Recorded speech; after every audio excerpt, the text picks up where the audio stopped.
আসসালামু আলাইকুম সবাইকে। আজকে আমরা জানব রথচাইল্ডরা কিভাবে ঋণের মাধ্যমে বিশ্বকে নিয়ন্ত্রণ করেছিল।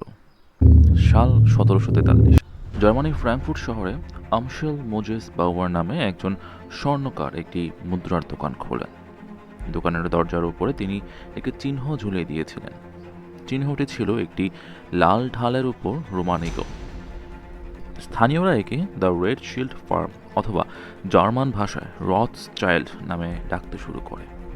বাবরের মৃত্যুর পর তার ছেলে মায়ার আমশেল যখন ব্যবসার উত্তরাধিকারী হন, তখন তিনি নিজের নাম বদলে রাখেন রথচাইল্ড। তিনি ব্যবসায় নেমে খুব দ্রুতই বুঝতে পেরেছিলেন যে সাধারণ মানুষকে ঋণ দেওয়ার চেয়ে সরকার এবং রাজাদের ঋণ দেওয়া অনেক বেশি লাভজনক। যেহেতু এই ঋণের পরিমাণ ছিল বেশ বড় অঙ্কের এবং রাষ্ট্র এগুলো সাধারণ জনগণের কর থেকে পরিশোধের নিশ্চয়তা দিত, তাই তা খেলাপি হওয়া ছিল প্রায় অসম্ভব।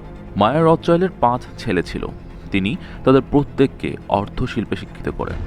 তারপর ইউরোপের 4টি গুরুত্বপূর্ণ শহর প্যারিস, লন্ডন, নেপলস এবং ভিয়েনায় শাখা খোলার জন্য 4 ছেলেকে পাঠিয়ে দেন, আর বড় ছেলে থেকে যান ফ্রাঙ্কফুর্টে। এভাবে পুরো মহাদেশ জুড়ে একটি পারিবারিক নেটওয়ার্ক গড়ে ওঠে। এই নেটওয়ার্ক এতটাই শক্তিশালী ছিল যে তার মাধ্যমে তারা তাৎক্ষণিকভাবে অর্থ এবং গোপন তথ্য এত দ্রুত স্থানান্তর করতে পারত, যা কোনো সরকারি গোয়েন্দা সংস্থাও করতে পারত না।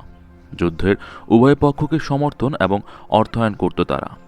যুদ্ধে যেই জিতুক না কেন, সুদ সহ ঋণের বিল সবসময় একই ঠিকানায়, অর্থাৎ রথচাইল্ডের ঠিকানায় এসে পৌঁছত।